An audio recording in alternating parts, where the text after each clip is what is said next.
Hello there, heart-centered and compassionate leaders. Do you take pride in being so busy during the day that you don't take a bathroom break? If we take a closer look at this behavior, we'll see how detrimental it is to your mind, body, and soul. The price you pay is high. So, why do it then? In this episode, I'll teach you 3 easy and effective steps on how to unplug yourself from the matrix, come back to your senses, and leave the state of constant overwhelm for good. It's time for focus, clarity, and calm. Before we start, make sure to subscribe to this channel, hit the bell button to get notified for new episodes each week. I'm Maria Neizvestnaya, founder of Executive Craft, and welcome to my channel, a place for heart-centered leaders. As leadership and executive coach, I'm passionate about emotional intelligence, mindfulness, and transformational leadership training. My clients gain confidence, increase influence, and become fully empowered. Are you ready to elevate your leadership? We've all been there, the land of overwhelm. Our productivity is dramatically reduced. We can't think straight, we feel stuck, and we even want to disengage from others. And yet we continue to push through. Functioning in the state of overwhelm has almost become a cultural norm. The question becomes, as a heart-centered and compassionate leader, can you recognize when other people need a break or when you yourself need to rest? Or do you overexert yourself, risking a health crisis, the only thing that will slow you down? It's time to become sensitive to your needs and take care of yourself by developing these 3 valuable habits. Habit number 1. Slow down to speed up. When I ask my executive and business owners clients how many breaks they take during the day, guess what they say? Very often, 0. They tell me how it isn't possible to take any breaks. But of course, it's possible to take breaks even if you're the busiest person in the world. It starts with the right mindset, attitude, and working boundaries. If you haven't developed these skills yet, maybe it's time. Otherwise, you'll be rushing down a steep slope without knowing how to ski. I've done it once and it didn't feel good at all. Our nervous system isn't wired to sustain pressure 24/7. We need time to rest and digest. Think about animal world. I once had a pet, a tree frog, as a child, a very well-balanced creature. Learn from your pets. We can learn a lot from our pets. However, if you have trained yourself to constantly endure the fighting mode, your heart, body, and mind will quickly make it a habit. To form a new habit, start with small, realistic steps. Let's start with 1 3-minute break. This should be doable for most people. And by break, I mean an intentional activity that lets you unwind, recharge, and re-energize.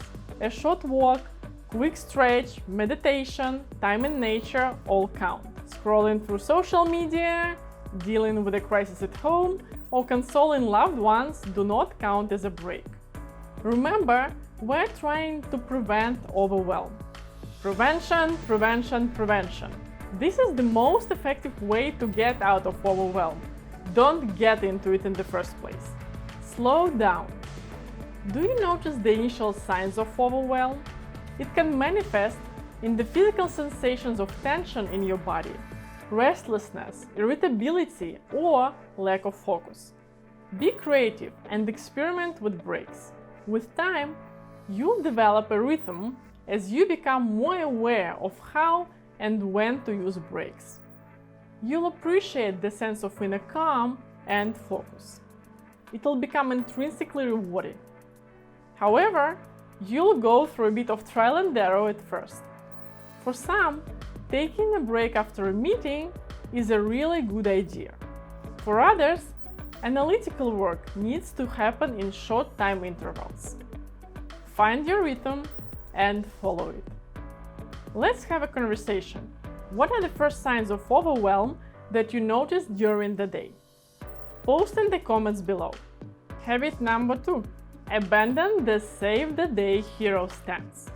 As rewarding as it might feel to constantly swoop in and save the day, it's not sustainable. Apart from living in a constant state of overwhelm, this strategy becomes counterproductive as micromanagement prevents your team from growing. Instead of coaching your team and giving them space to make mistakes, you'll practice helicopter leadership. This type of leadership trains your team to constantly reach out to you. This in turn leads to more overwhelm because they're now asking you questions every step of the way. Ask yourself, why am I doing this? If you're constantly operating as the captain of the battleship, who are you fighting against? Maybe the war is already over, but the habit of heroic undertaking keeps driving you. Another behavior pattern that stems from a hero's mindset is what I call Mission Impossible syndrome. In this case, somehow you end up taking the most difficult projects. These usually lack resources or have unrealistic goals. Often, you're not being additionally rewarded for them. When you attempt to do the impossible all the time, you feel overwhelmed, exhausted, and resentful. Sound like you? It's time to work on your reality testing skills. Learn how to discern what's both challenging and realistic, while inserting time to recharge and re-energize after each intense project. To address Mission Impossible syndrome, learn to accurately estimate your inner resources and the resources of your environment. Develop strategic alliances and assertiveness skills to garner support or additional resources when needed. On to habit number 3. Develop flexible attention. Do you have a busy mind, jumping from one thing to another? The more you and your business grow, the more distractions there will be. Our minds love to get distracted. The more information, the better. Anything to grab your attention. Your thoughts are like a roller coaster, speeding every which way. For example, it can go like this. Oh, this is a beautiful flower. I ordered a wetsuit in blue color. Maybe I should have chosen purple. Is it supposed to be delivered today? Let me check the order's tracking number in my email. I'm also thinking, are sharks colorblind though? Because if yes, I will still look like a seal in the blue wetsuit, right? Okay, let's check here on YouTube sharks. Baby shark. No, that's not it. Oh, okay, swimming with seals. And it goes on and on like that. And you find yourself in all the interesting places, but you are not completing anything. Your ability to focus is crucial.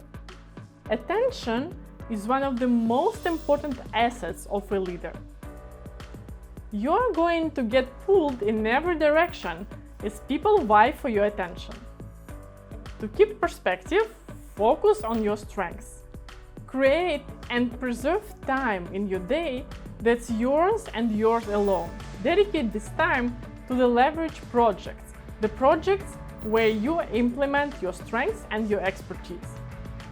Experiment what time of the day works best for you. Once undisturbed, do you find yourself distracting? If so, gently and kindly bring your attention back to the task.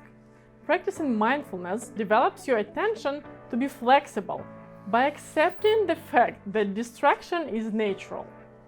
Once we're aware of this, it's actually entertaining to notice what our minds do to distract. The more you practice distraction by distracting, the more your mind excels at it. The more you practice gently redirecting your attention back to the task, the more flexible your mind becomes. Focusing on one task at a time and slowing down helps the day go by faster, plus you expend less energy and unfrustrated. It's easy to become overwhelmed with information, especially if you're processing a lot of data in a short period of time. It's not easy for your mind to process. Break the bigger tasks into smaller steps, the big pieces of information into smaller blocks. Find your information limit and be proactive about how you receive information. It should be delivered in a format that works best for you. Make sure that you coach your team on how to process important data and present it in a way that is not an overwhelming stream of consciousness. So today, we explored 3 new habits heart-centered and compassionate leaders can develop to leave the state of overwhelm for good. If you are interested in learning more strategies for increasing your focus, clarity, and resilience, sign up for my free 1-hour training. How to succeed as an overgiver without becoming resentful or losing the passion for your work. You can sign up by clicking on the link in the description or go to my website www.executivecraft.com. If you're in a leadership position and know that you need to work on your resilience, stress tolerance, and ability to focus, I invite you to connect and book a free one-on-one discovery call with me. We'll dive into specifics of your leadership style and figure out what's working for you, what's not working for you, what are your goals and aspirations, what are your developmental areas, most importantly, how to achieve them. We'll look at your self-regard, stress tolerance, emotional regulation, assertiveness, and influence to create an action plan for each of those areas. To apply for the call, click on the link in the description or go to www.executivecraft.com/apply and choose the time in my schedule that works for you. Keep doing the very important work that you are doing and take good care of yourself. If you enjoyed watching this episode, please give it a like and share it with other heart-centered leaders. And don't forget to subscribe so you don't miss next week's episode. Have a wonderful rest of your week and we'll talk soon. Bye bye.